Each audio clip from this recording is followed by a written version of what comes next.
ഇനി അടുത്താണ് അപ്പൻഡിസൈറ്റിസ്. എന്തുവാ? It's a inflammation of appendix. അപ്പൻഡിക്സിനകത്തുണ്ടാകുന്ന ഇൻഫ്ലമേഷൻ. അപ്പൻഡിക്സ് എന്തുവാ? ഇറ്റ്സ് ആൻ ഓവർ ഗ്രോത്ത് അല്ലെങ്കിൽ ഒരു external part of caecum of large intestine. ഇപ്പോൾ അപ്പൻഡിക്സ് എന്ന് പറയുന്ന ഒരു വെർണിഫോം ഓർഗനാണ്. വെർണിഫോം എന്ന് വെച്ചാൽ വൺസ് അതിനൊരു യൂസ് ഉണ്ടായിരുന്നു, ഇപ്പോൾ അതിന് വലിയ യൂസൊന്നുമില്ല. ദെൻ അതാണ് ഇൻഫ്ലമേഷൻ ഓഫ് അപ്പൻഡിക്സ് ആണ് അപ്പൻഡിസൈറ്റിസ്. അതിൻ്റെ മേജർ കോസ് എന്തൊക്കെയാണ് വരുന്നത്? ഒന്ന് അൺനോൺ ആണ്, നമുക്കറിയത്തില്ല ഏതാണ് അതിൻ്റെ മേജർ കോസ് എന്ന്. രണ്ടാമത്തെ കോസ് എന്ന് പറഞ്ഞാൽ ബ്ലോക്ക്ഡ് അപ്പൻഡിക്സ്. അപ്പൻഡിക്സിനുണ്ടാകുന്ന ബ്ലോക്കാണ് എന്തിന്? അപ്പൻഡിസൈറ്റിസിന് കാരണമാക്കുന്നത്. എന്തുവാ? എൻലാർജ്മെൻറ്റ് ഓഫ് ലിംബോയിഡ് ടിഷ്യൂവും ഇതിന് കാരണമാവും. എന്ത്? അപ്പൻഡിസൈറ്റിസിന് കാരണമാവും. ബ്ലോക്ക് എങ്ങനെയൊക്കെ വരാൻ പറ്റും? ബാക്ടീരിയൽ ഗ്രോത്ത് കൊണ്ടും ബ്ലോക്ക് ചെയ്യാൻ പറ്റും. എന്ന് വെച്ചാൽ ആ ഒരു അപ്പൻഡിസൈറ്റിസ് ഉണ്ടാകാനുള്ള ചാൻസ് ഉണ്ട്. നെക്സ്റ്റ് നമ്മൾ നോക്കാൻ പോകുന്നത് signs and symptom. Signs and symptom include abdominal pain. നമുക്ക് അബ്ഡോമിനൽ പെയിൻ ഉണ്ടാവും. അത് എവിടെയാണ്? നേവൽ റീജിയൻ എവിടെയാണ്?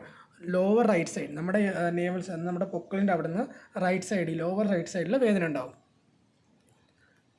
നെക്സ്റ്റ് നമ്മൾ കാണുന്നതാണ് ലോസ് ഓഫ് അപ്പറ്റൈറ്റ്. എന്ന് വെച്ചാൽ നമുക്ക് വിശപ്പില്ലായ്മ കാണും, പിന്നെ ഡയേറിയ അല്ലെങ്കിൽ കോൺസ്റ്റിപ്പേഷൻ കാണും, പിന്നെ സോളൻ അബ്ഡോമൻ, നമ്മുടെ അബ്ഡോമിൻ്റെ അവിടെ സോളനായിട്ടിരിക്കും, അല്ലെങ്കിൽ ആ ഒരു ഇത് കാണാൻ പറ്റും. നെക്സ്റ്റ് ആണ് പാത്തോഫിസിയോളജി. പാത്തോഫിസിയോളജി എങ്ങനെയാണ് വരുന്നത്? എറ്റിയോളജിക്കൽ ഫാക്ടേഴ്സ്, നേരത്തെ പറഞ്ഞ ഏതെങ്കിലും ഫാക്ടേഴ്സ് കാരണം ലൂമിനൽ ഒബ്സ്ട്രക്ഷൻ ഉണ്ടാവും. അങ്ങനെ ഉണ്ടാക്കുന്ന ബാക്ടീരിയൽ ഇൻഫെക്ഷൻ കാണും, അങ്ങനെ ഇൻഫ്ലമേഷൻ ഉണ്ടാവും. പിന്നെ അപ്പൻഡിക്സ് ആർട്ടറിയൽ ത്രോംബോസിസ് ഉണ്ടാവും, അതിന് വരുന്ന നെക്രോസിസ് ഉണ്ടാവും, അവസാനം പെർഫറേഷൻ. അതാണ് പാത്തോഫിസിയോളജി വരുന്നത്. Next diagnostic evaluation. എന്നൊക്കെ വരുന്നത് ഫിസിക്കൽ എക്സാമിനേഷനകത്ത് ടെൻഡർനെസ് നോക്കണം, സ്വെല്ലിങ് നോക്കണം. അതുപോലെ അടുത്തതാണ് ബ്ലഡ് ടെസ്റ്റ്. ബ്ലഡ് ടെസ്റ്റിനകത്ത് നമ്മളെന്ത് നോക്കുന്നത്? ബ്ലഡിൻ്റെ അകത്തുള്ള ഈ ഇൻഫ്ലമേഷൻ അല്ലെങ്കിൽ ആ ഒരു നമ്മൾ IgE കൗണ്ട് നോക്കണം. കാരണം ഇൻഫ്ലമേഷൻ അല്ലെങ്കിൽ ഇൻഫെക്ഷൻ ഉണ്ടെന്ന് നോക്കണം.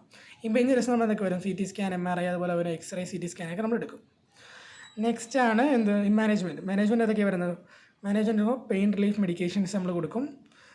NSAIDs കൊടുക്കും. NSAIDs non steroidal anti inflammatory drugs കൊടുക്കും.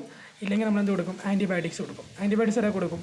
CO410 അതുപോലെ തന്നെ ടാക്സിമിനും കൊടുക്കും. ഇത് രണ്ടുമാണ് നമ്മൾ കൊടുക്കുന്നത്. ഇതാണ് എന്ത്?